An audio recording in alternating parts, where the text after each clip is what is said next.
Hello दोस्तों, मैं अनामिका सिंह स्वागत करती हूँ आप सबका आपके यूट्यूब चैनल नॉलेज कॉर्नर में।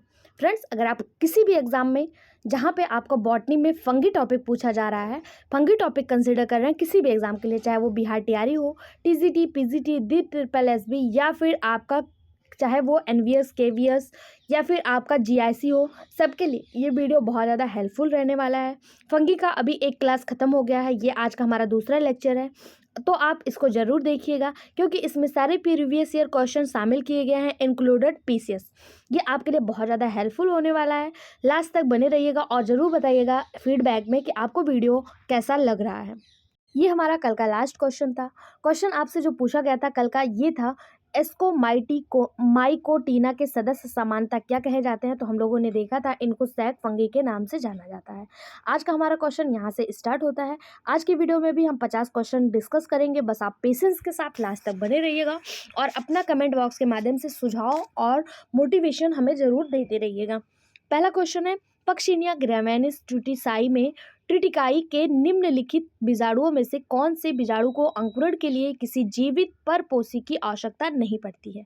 ऑप्शन आपके सामने दिया है, बेसिडियोस्पोर, यूरिडोस्पोर, ट्यूलिटोस्पोर या फिर एसिडियोस्पोर।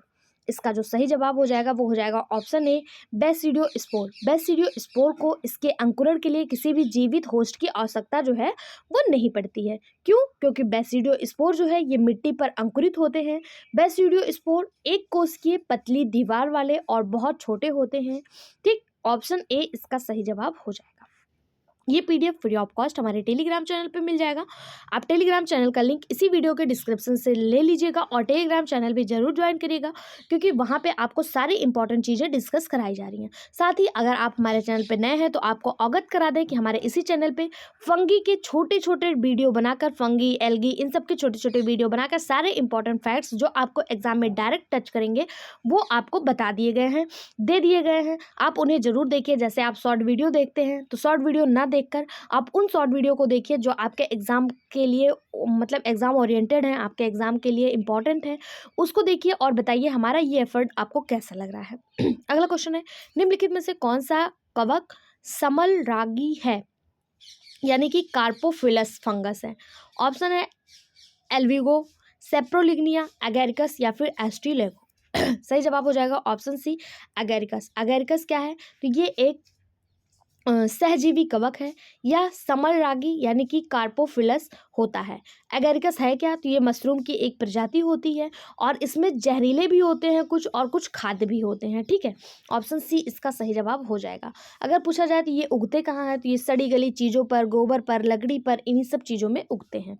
अगला, ऊ स्पोर आर फाउंड इन, निषिद्धांड पाए जाते हैं। ऊ स्पोर किसमें पाए जाते हैं? स्फेरोथीका, म्यूकर, फाइटोप्थेरा या फिर पक्सिनिया। सही जवाब हो जाएगा ऑप्शन सी, फाइटोप्थेरा। ओमाइसिटीज, कुछ ओमाइसिटीज के ओ स्पोर्स विशेष रूप से पाइथियम और फाइटोप्थोरा मिट्टी में उनकी दृढ़ता के कारण माइकोपैरासाइट की विधि के लिए एक विशेष आधार होते हैं और ये किसमें पाए जाते हैं? फाइटोप्थोरा और पाइथियम दोनों में। तो पाइथियम आपको ऑप्शन में नहीं दिख रहा है तो इसका सही जवाब ऑप्शन सी, फाइटोप्थोरा हो जाएगा। अगला क्वेश्चन, मक्के का बौना रोग होता है। Corn stunt disease is caused by, मक्का जो है वो बौना रोग किसके कारण होता है? स्पाइरोप्लाज्मा, माइकोप्लाज्मा, कवक या फिर विषाणु। सही जवाब हो जाएगा ऑप्शन ए, स्पाइरोप्लाज्मा।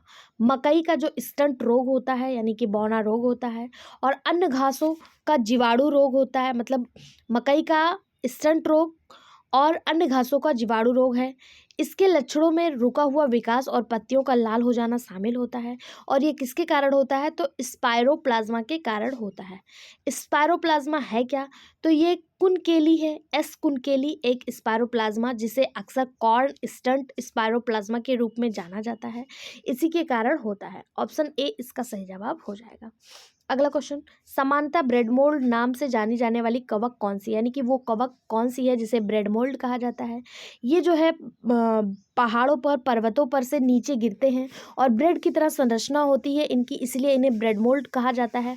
वो कौन सा कवक है? अल्टरनेरिया, राइजोपस, पक्सिनिया या फिर एस्परजिलस। सही जवाब हो जाएगा ऑप्शन बी, राइजोपस। राइजोपस स्टोनोलोनिफर समानता ब्लैक ब्रेड मोल्ड के नाम से जाना जाता है, जो ब्रेड, जेली, सीरम, चमड़े जैसे विभिन्न प्रकार के कार्बनिक उत्पाद पर मृतजीवी यानी सैप्रोफिटिक रूप से विकसित होते हैं, या जाइगोमाइकोटा का सदस्य होता है और जीनस राइजोपस में सबसे महत्वपूर्ण प्रजाति मानी जाती है। ये उष्णकटिबंधीय या फिर उपोष्णकटिबंधीय क्षेत्रों में पाए जाते हैं। अगला क्वेश्चन, पाउडरी मीड्यूल्स सम्मिलित किए जाते हैं। Powdery mildews are included in. Powdery mildews किसमें सम्मिलित किए जाते हैं? तो पहला ही जवाब इसका बिल्कुल सही जवाब हो जाएगा। किसमें? एस्कोमाइसिटीज में सम्मिलित किए जाते हैं पाउडरी मीड्यूल्स। है क्या ये? तो ये एक कवक रोग है जो पौधों की एक विस्तृत श्रृंखला को प्रभावित करती है। ऑप्शन ए इसका सही जवाब हो जाएगा। अगला क्वेश्चन, निम्नलिखित में से कौन सा कथन सही है? यानी इसमें से 3 गलत है, 1 सही है और वही सही आपको खोजना है। पहला है राइजोपस एसियो स्पोर उत्पन्न करता है। बिल्कुल नहीं, राइजोपस एसियो स्पोर नहीं उत्पन्न करता, ये गलत है। दूसरा है आर्द्र विमलन एक विषाणु रोग है, यानी damping off is a viral disease. गलत। एलोमाइसिस इज अ पैरासिटिक फंगल। गलत। फ्यूरियम प्रोड्यूस अ स्पोरोडोकियम, यही बिल्कुल सही जवाब हो जाएगा। फ्यूजियम केवल कोनिडियम निर्माण द्वारा अलैंगिक रूप से प्रजनन करता है। कोनिडिया 2 प्रकार के होते हैं, माइक्रोकोनिडिया और मैक्रोकोनिडिया। स्पोरोकोडियम माइक्रोकोनिडिया द्वारा जमीनी स्तर पर होस्ट की सतह पर बनता है। ऑप्शन डी जो है वो इसका सही जवाब हो जाएगा। अगला, कैल्शियम की आवश्यकता नहीं दर्शाई गई। Calcium is not known to be essential for algae के लिए, फंगस के लिए, टेरिडोफाइट्स के लिए या जिम्नोस्पर्म के लिए। किसके लिए जो है वो कैल्शियम की आवश्यकता नहीं होती है? सही जवाब हो जाएगा ऑप्शन बी, कवक के लिए। क्यों? क्योंकि कवक में मध्य लैमेला अनुपस्थित होता है, इसलिए इन्हें कैल्शियम की आवश्यकता नहीं होती है। कवक यूकैरियोटिक में शामिल है। अगला क्वेश्चन, निम्नलिखित में से कौन सा फफूंद मतिभ्रम पैदा करता है, यानी कि ह्यूलेशन पैदा करता है? एमेनिटा मस्केरिया, कंथेलरस सिवेरियम, बोलेटस यूडुलस या फिर वाल्वेरियल्ला वाल्वाशिया। इसका सही जवाब हो जाएगा ऑप्शन ए, अमेनिटा मस्केरिया। अमेनिटा मस्केरिया जो है ये एक जहरीला मशरूम होता है या मतिभ्रम यानी ह्यूलेशन के लिए जिम्मेदार होता है। ऑप्शन ए इसका सही जवाब हो जाएगा। अगला क्वेश्चन, एक कवक जो जिब्रेलिन की खोज से संबंधित है। जिब्रेलिन की खोज से कौन सा कवक संबंधित है? Fusarium oxysporum, fusarium solani, fusarium लॉग्निपस या फिर फ्यूजेरियम मोनिलीफॉर्मे। यही बिल्कुल सही जवाब हो जाएगा, मोनिलीफॉर्मे। फ्यूजेरियम मोनिलीफॉर्मे जिब्रेलिन की खोज से जुड़ा हुआ है। इस फंगस को जिब्रेला फ्यूजिकुरोई के नाम से भी जाना जाता है। इसका उपयोग किसी भी फसल के विकास में तेजी लाने के लिए किया जाता है। अगर पूछा जाए जिब्रेलिन की खोज कब हुई, तो जिब्रेलिन की खोज 1935 में एक साइंटिस्ट थे, तेजीरो याबुता और सुमुकी, 2 साइंटिस्ट थे, इन्होंने जिब्रेलिन की खोज की थी। ऑप्शन डी इसका सही जवाब हो जाएगा। अगला, निम्नलिखित फफूंदों में से कौन सा एक फफूंद धान का बकायने व्याधि के कारक है, यानी बकायने डिजीज ऑफ पैडी के लिए कौन सा जिम्मेदार है?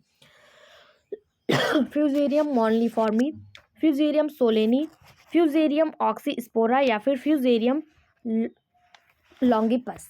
सही जवाब हो जाएगा पहला ही बिल्कुल सही जवाब है, फ्यूजेरियम मोनिलीफॉर्मी। ये धान के बकाने बीमारी के लिए जिम्मेदार है। ऑप्शन ए इसका सही जवाब हो जाएगा। अगला, अनुवांशिकी समझने में सर्वाधिक योगदान करने वाला कवक कौन सा है, यानी वो कौन सा कवक है जिसके माध्यम से हम लोग जेनेटिक्स को अच्छे से समझ सकते हैं?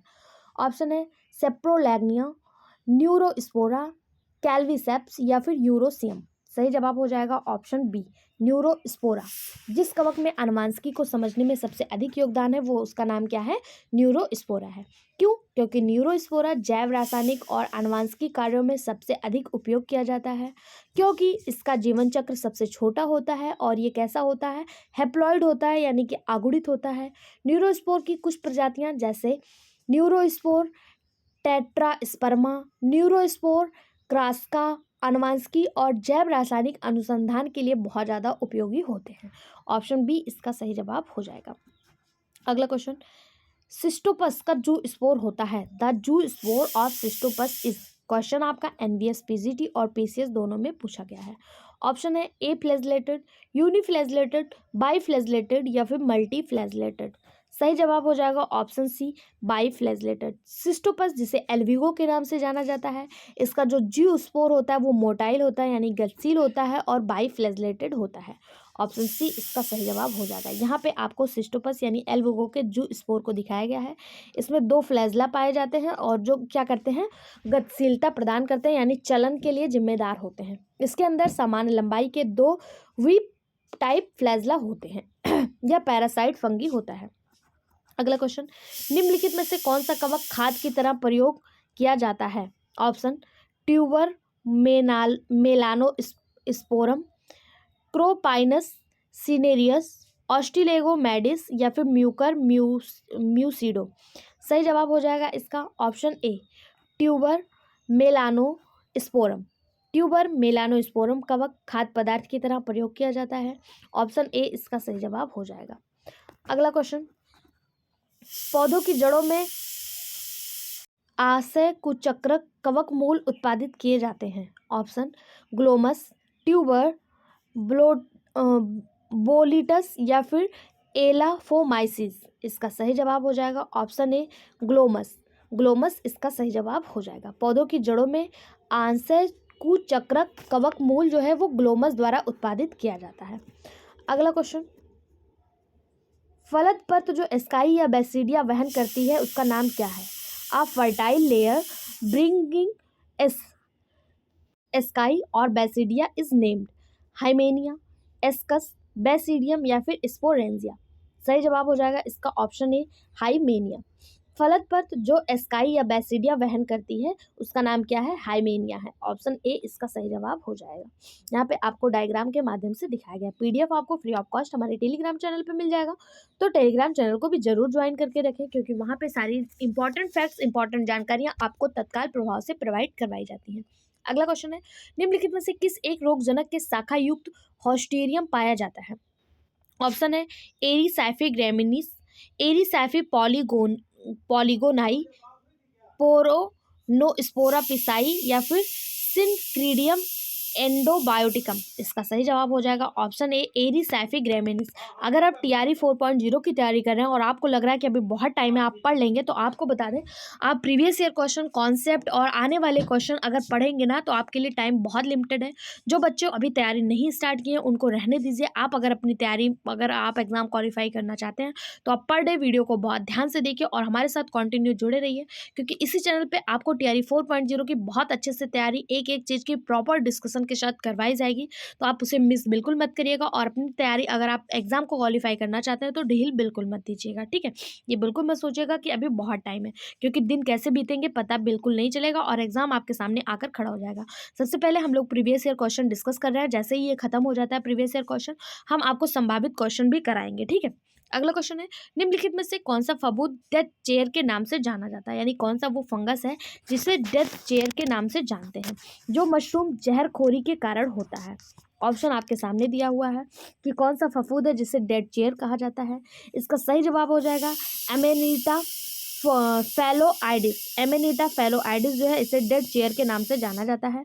ऑप्शन डी इसका सही जवाब हो जाएगा। यह देखने में अगेरिकस के जैसा ही दिखता है, यानी जो फफूंद हम लोग खाते हैं उसके जैसा ही दिखता है, लेकिन अगर इसे कोई गलती से भी खा लेता है तो उसकी मृत्यु हो जाती है, इसीलिए इसे डेड चेयर के नाम से जाना जाता है। आप देख लीजिए डायग्राम में, यहाँ पे आपको दिखाया गया है। यहाँ पे एक वर्जिनल फफूंद है, मशरूम है जिसे हम लोग मशरूम खाते हैं, और दूसरा यहाँ पे जो डेड चेयर है वो है एमेनिटा फैलोआइडिस। ये देखिए दोनों में कोई भी अंतर नहीं देखने को मिल रहा है, ठीक है। लेकिन अगर इसे गलती से भी कोई खा लेता है तो उसकी क्या होती है? मृत्यु हो जाती है।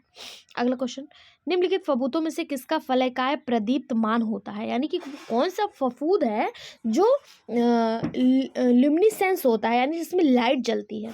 तो इसका सही जवाब हो जाएगा पॉलीस्टिकस। पॉलीस्टिकस जो है ये हेमिनेटो चैटेसी फैमिली से संबंधित है और इसमें क्या होता है? बायोल्यूमिनेसेंस पाया जाता है। लगभग 520 से 530 नैनोमीटर के तरंग दैर्ध्य इससे निकलते हैं, जिससे रोशनी जो है वो उत्पन्न होती है, ठीक है।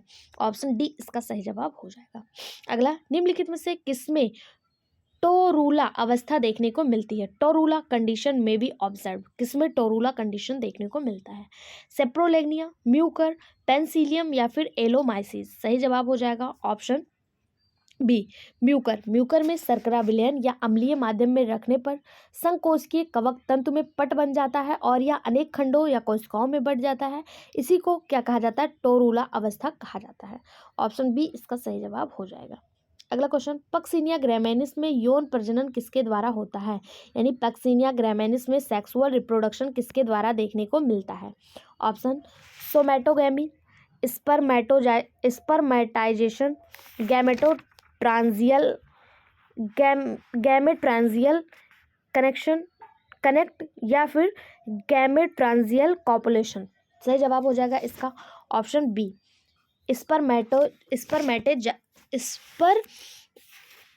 स्पर्मेटाइजेशन। पक्सिनिया ग्रामिनीस में यौन प्रजनन स्पर्मेटाइजेशन द्वारा देखने को मिलता है। ऑप्शन बी इसका सही जवाब हो जाएगा। अगला क्वेश्चन, निम्नलिखित में से कौन सा एक प्राणी जगत कवकनाशी है? ऑप्शन PCNB, जिसका फुल फॉर्म होता है पेंटाक्लोरोनाइट्रोबेंजीन। अगर पूछा जाए PCNB का फुल फॉर्म क्या है तो पेंटाक्लोरोनाइट्रोबेंजीन, ये इसका फुल फॉर्म है। दूसरा आपको दिया है मैनकोजैब, वैनोमिल या फिर बोडो मिक्सर। सही जवाब हो जाएगा ऑप्शन सी, बैनोमिल। बैनोमिल एक प्रणालीगत कवकनाशी है। ऑप्शन सी इसका सही जवाब हो जाएगा। अगला क्वेश्चन, निम्नलिखित में से कौन एक सर्वांगी कवकनाशी है? अभी हम लोगों ने देखा था बेनलेट यानी कि बैनोमिल, ये जो है सर्वांगी कवकनाशी है। ऑप्शन सी इसका सही जवाब हो जाएगा। अगला क्वेश्चन, निम्नलिखित में से कौन अरहर के मुरझाए रोग का कारक है? यानी कि कौन सा वो कवक है जो अरहर के मुरझाए रोग के लिए जिम्मेदार है? Wilt disease of pigeonpea. Option Alternaria solani, Fusarium udum, Pythium ultimum या फिर फाइटोप्थोरा इन्फेंटस। सही जवाब हो जाएगा option B, Fusarium udum. Fusarium udum जो है ये अरहर के मुरझाए रोग के लिए जिम्मेदार है। अगला, निम्नलिखित में से कौन कवक जीवाश्म कवक है? यानी कि फॉसिल फंगस है। ऑप्शन केलामाइटम, रिहिटस्माइटस, टिलेटिया या फिर जाइलेरिया। सही जवाब हो जाएगा इसका ऑप्शन डी, जाइलेरिया। जाइलेरिया एक जीवाश्मीय कवक का उदाहरण है। ऑप्शन डी इसका सही जवाब हो जाएगा। अगला, धान के कूट कांड व्याधि पैदा होती है। False smut of paddy is caused by. False smut of paddy किसके कारण होती है? तो ये उष्टी लॉगिनोइडिया की प्रजाति से होती है। उष्टी लॉगिनोइडिया। ऑप्शन सी इसका सही जवाब हो जाएगा। अगला क्वेश्चन, निम्नलिखित में से कौन कवक माइकोराइजा के रूप में भाग लेता है? माइकोराइजा के रूप में एस्कोबोलस, पहला ही बिल्कुल सही जवाब है। एस्कोबोलस जो है ये माइकोराइजा के रूप में भाग लेता है। एस्कोबोलस एक प्रकार का सहजीवी संबंध दर्शाता है। ये VAM यानी कि वैम संबंध भी दर्शाता है। ऑप्शन ए इसका सही जवाब हो जाएगा। अगला क्वेश्चन, निम्नलिखित में से कौन कवक बर्ड्स नेस्ट कवक के नाम से जाना जाता है? बर्ड्स नेस्ट कवक के नाम से। ऑप्शन स्फीरोबोलस, साइथस, कैलेवेरिया या फिर ऑर्बिलेरिया। सही जवाब हो जाएगा ऑप्शन बी, साइथस। साइथस एक प्रकार का कवक है या न्यूडिलिरियेसी फैमिली से संबंधित है। इस कुल के यानी इस फैमिली के जो कवक होते हैं वो समूह में बर्ड नेस्ट कवक के नाम से जाना जाता है। इस कवक की संरचना जैसे चिड़िया का घोंसला होता है कुछ उस प्रकार से होता है। यहाँ पे आपको डायग्राम में दिखाया गया है, इसीलिए इसे बर्ड नेस्ट कवक कहा जाता है। ठीक, अगला क्वेश्चन, पक्सिनिया ग्रामिनीस में डाइकैरियोटाइजेशन प्रथम बार प्रतिपादित किया। यानी पक्सिनिया ग्रामिनीस में डाइकैरियोटाइजेशन पहली बार किसने देखा था? ऑप्शन है AHR बुलर, M टिटलेट, D वेरी या फिर JH क्रैगी। सही जवाब हो जाएगा option D, JH Craigie. Puccinia graminis में डाइकैरियोटाइजेशन JS क्रैगी द्वारा प्रथम बार प्रतिपादित किया गया। डाइकैरियोटाइजेशन पक्सिनिया के जीवन चक्र में प्राथमिक होस्ट तक ही रहता है जो गेहूं में होता है। ऑप्शन डी इसका सही जवाब हो जाएगा। किसने देखा था? JH क्रैगी के द्वारा देखा गया था। अगला, ऑस्ट्रेलागोहॉर्डेई के सोराई प्रायः एक झिल्ली से ढके रहते हैं जो बनती है। ऑस्ट्रिलागो होर्डई के सिरई किससे ढके होते, एक झिल्ली से ढके होते हैं, किससे बनी होती है? ये partial form of host tissue यानी आंशिक रूप से परपोषी ऊतकों से बनी होती है। ऑप्शन सी इसका सही जवाब हो जाएगा। अगला, बैसिडियोमाइसिटीज में एंजियोकार्पस फलन पाया जाता है। बैसिडियोमाइसिटीज में एंजियोकार्पस फलन किसमें पाया जाता है? एगेरिकस, पॉलीपोरस, लाइकोपर्डन या फिर क्रोपाइनस। सही जवाब हो जाएगा ऑप्शन सी, लाइकोपर्डन। ये क्वेश्चन आपका एनवीएस पीजीटी और पीसीएस दोनों में पूछा गया क्वेश्चन। ये वीडियो आपके लिए बहुत ज़्यादा हेल्पफुल होने वाला है। अगर आप पीजीटी टीजीटी एग्जाम तैयारी कर रहे हैं, फंगी टॉपिक कंसिडर कर रहे हैं और इस वीडियो को मिस कर रहे हैं, तो आप बाद में बहुत पछताएंगे, क्योंकि प्रीवियस ईयर क्वेश्चन से 50 से 60% क्वेश्चन एग्जाम में डायरेक्ट देखने को मिल जाता है। अगर डायरेक्ट नहीं तो उसके एक्सप्लेनेशन से मिल जाएगा। तो इसलिए आपके लिए ये वीडियो बहुत ज़्यादा हेल्पफुल है। आप अपने सभी दोस्तों, सभी रिलेटिव, सभी रिश्तेदारों, सभी जानने वालों में ये वीडियो शेयर कर दीजिएगा। अगला क्वेश्चन है, dimorphism is the characteristic feature of some of the fungi in which of the following fungi it is found. द्विरूपता कुछ फफूंदों द्वारा विशिष्ट लक्षण है, निम्नलिखित फंगों में से यह किसमें पाया जाता है?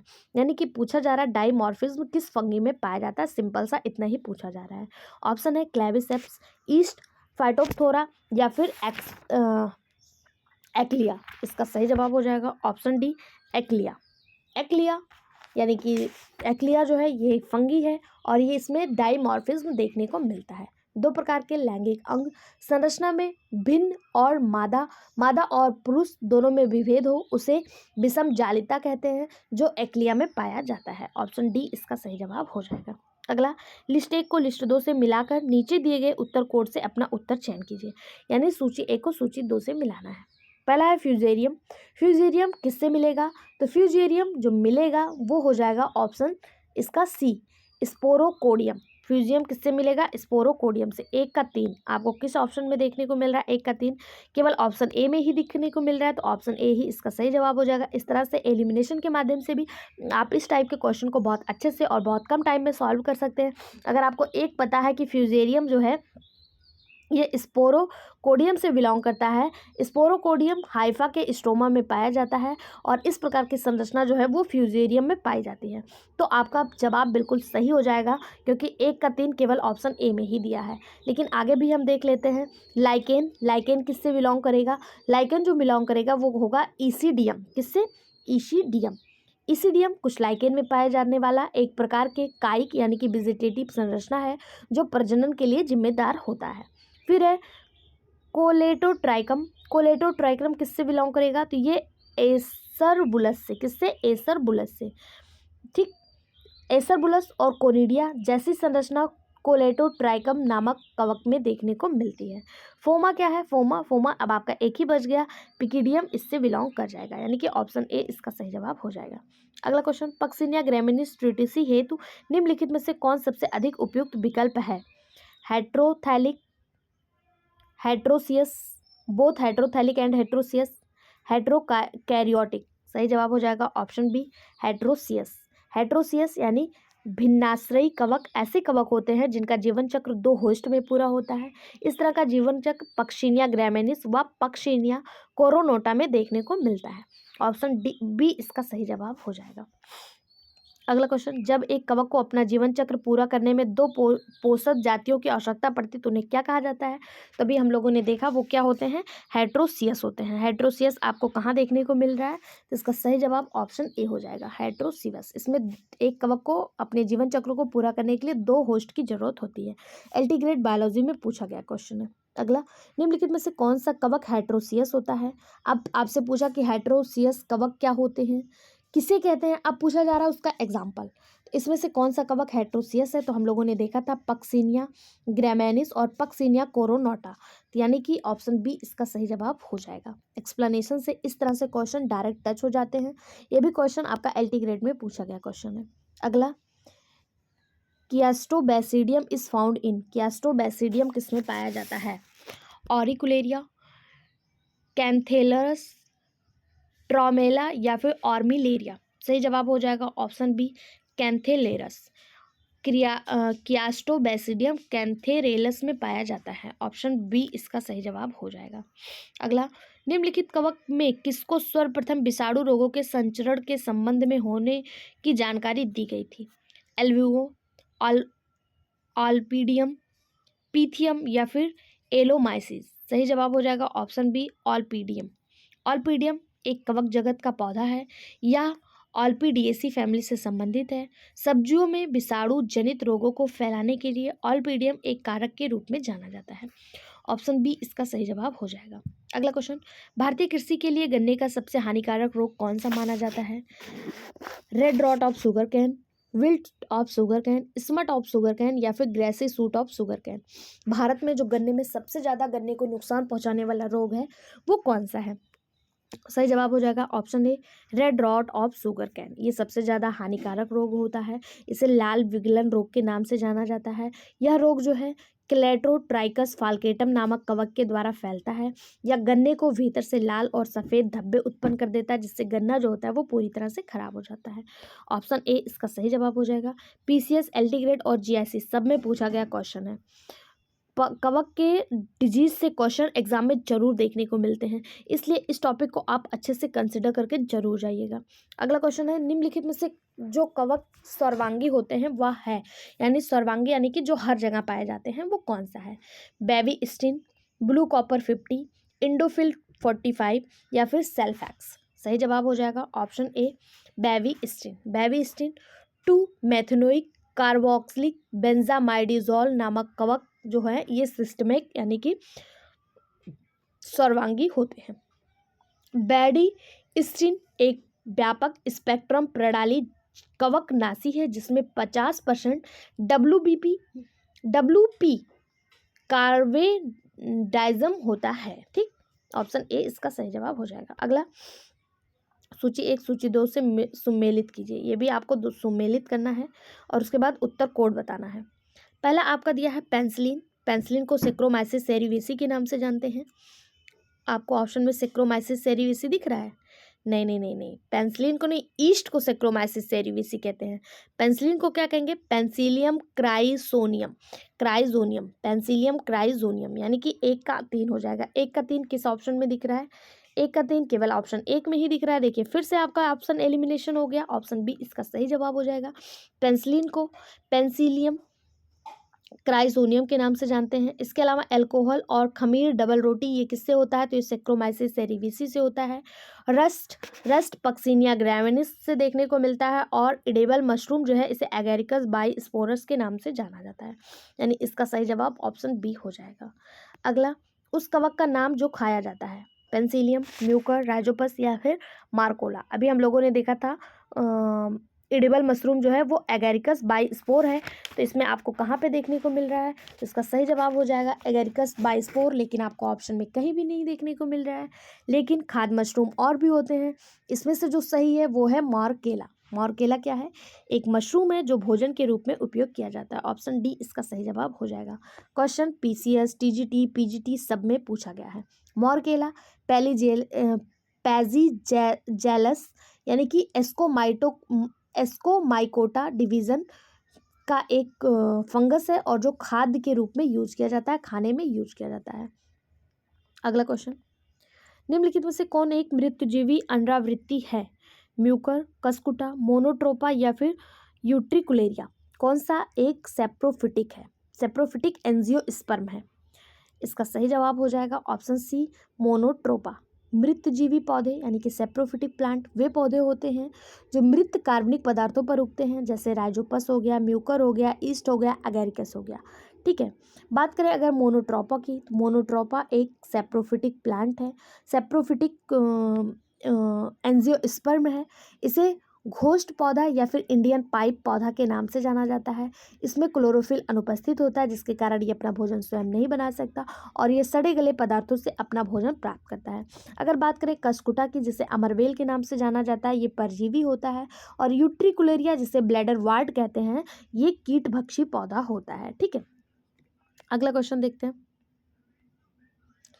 जाइमेज एंजाइम किससे स्रावित होता है? जाइमेज enzyme is secreted by? Option Rhizopus, rhizobium, penicillium या फिर ईस्ट? सही जवाब हो जाएगा ऑप्शन डी ईस्ट। एल्टीग्रेड बायोलॉजी 2012 में पूछा गया क्वेश्चन है। जाइमेज या इन्वर्टेज नामक जो एंजाइम होते हैं ये दोनों ही ईस्ट से स्रावित होते हैं। ईस्ट की अधिकांश जातियां सेप्रोफिटिक होती हैं यानी मृतोपजीवी होती हैं और सेप्रोफिटिक सेरिवेसी जिसे बेकर्स ईस्ट के नाम से जाना जाता है। इसका एक और नाम है, इसे बीवर ईट्स या फिर बेकर ईस्ट के नाम से जाना जाता है, जो मदिरा निर्माण और बेकरी इंडस्ट्री में उपयोग में ली जाती हैं। ऑप्शन डी इसका सही जवाब हो जाएगा। अगला, अल्टरनेरिया सोलेनी कॉजेज। अल्टरनेरिया सोलेनी कारक है। अल्टरनेरिया सोलेनी क्या कार्य करता है? तो हम सभी को पता है, ये early blight of potato cause करता है। क्या? Early blight of potato. ठीक, आलू की अंगैती अंगमारी रोग अल्टरनेरिया सोलेनी के कारण होता है। अगर पूछा जाए आलू का वार्ट रोग, तो ये सिनकाइट्रियम एंडोबायोटिकम नामक कवक के कारण होता है। और लेट ब्लाइट ऑफ पोटैटो जो है, ये फाइटोप्थोरा इन्फेंटस के कारण देखने को मिलता है। आपके लिए क्वेश्चन ऑफ द डे ये है कि अरहर में झुलसा रोग, वाइल्ट ऑफ अरहर, मैंने आपको कई बार बता दिया है। अब आपको कमेंट बॉक्स में बताना है कि अरहर का झुलसा रोग किसके कारण होता है। कमेंट बॉक्स में जवाब जरूर दीजिएगा। आपके कमेंट से हमें मोटिवेशन मिलता है और कुछ नया करने का हम प्रयास करते हैं। अगला क्वेश्चन है, fungi differ from algae is having. कवक शैवाल के किस कारण भिन्न है? कवक जो है वो शैवाल से किस कारण भिन्न है? तो बहुत सारी ऐसी चीजें हैं जो कवक को शैवाल से भिन्न करती हैं, लेकिन आपको इन ऑप्शंस में से बताना है कि किसके कारण भिन्न है।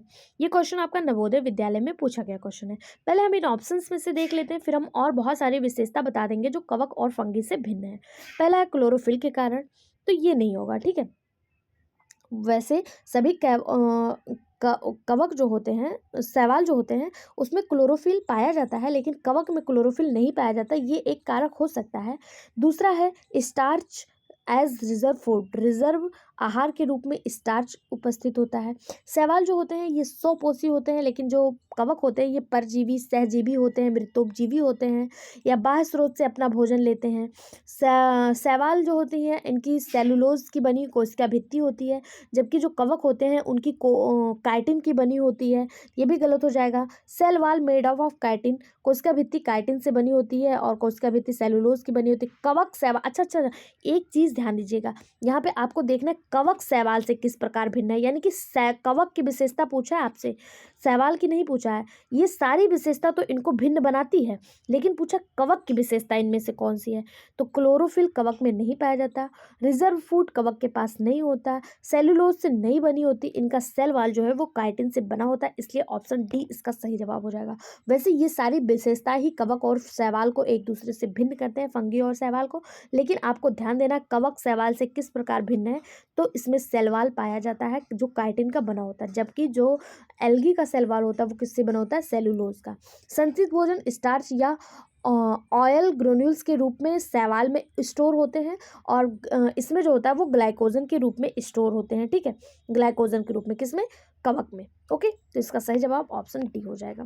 ये PDF फ्री ऑफ कॉस्ट हमारे टेलीग्राम चैनल पे मिल जाएगा, वहाँ से आप जरूर ले लीजिएगा। अगला क्वेश्चन है, कुछ परजीवी कवकों में एक गोलाकार या कांटे जैसी संरचना परपोषी के साथ के संपर्क बिंदु पर रूप लेती हैं, इसे क्या कहते हैं? हॉस्टोरिया, एप्रेसोरियम, होल्डफास्ट या फिर हुक। सही जवाब हो जाएगा ऑप्शन बी, एप्रेसोरियम। परजीवी कवकों के कवक तंतु जो परपोषी के साथ संपर्क के लिए एक गोलाकार व कांटे जैसी अग्रपिंड में बदल देता है, इसे एप्रेसोरियम कहा जाता है। हॉस्टोरिया क्या है? तो हॉस्टोरिया कवक के अंतरकोशिकीय कवक जाल से कुछ विशेष कवक तंतु उत्पन्न होती है, जिसे चूसांग कहते हैं, यानी सकर्स कहते हैं, जो परपोषी कोशिकाओं के भीतर घुसकर भोजन को अवशोषित कर लेते हैं। ठीक, इसका सही जवाब ऑप्शन बी हो जाएगा, एप्रेसोरियम। अगला क्वेश्चन, कवक की परिपूर्ण अवस्था का मतलब क्या है? परफेक्ट स्टेज ऑफ फंगस का मतलब क्या है? जब कवक संपूर्ण स्वस्थ हो, जब वह अलिंगिक होकर उत्पन्न होता है, जब वह संपूर्ण लैंगिक बीजाणु बनाता है, या इनमें से कोई नहीं। इसका सही जवाब हो जाएगा option D, when is form perfectly sexual spore. जब कवक लैंगिक बीजाणु बनाता है तब वह अवस्था कवक की परफेक्ट स्टेज कहलाती है। कुछ कवक के परिपूर्ण अवस्थाएं निम्न हैं, जैसे आपको यहाँ पे दिखाया जा रहा है कि हेलीमेंथियोस्पोरियम ओराइजी, इसकी जो परिपूर्ण अवस्था है उसे कॉक्लियोबोलस मिया विनयास के नाम से जाना जाता है। अल्टरनेरिया सोलेनी की परिपूर्ण अवस्था प्लियोस्पोरा इन्फेंटियोरा है, इनफेक्टोरिया है। हेलमेंथियोस्पोरियम, ये इसकी जो परिपूर्ण अवस्था है वो पायरिनो स्पोरा ग्रेमिनिया के नाम से जाना जाता है।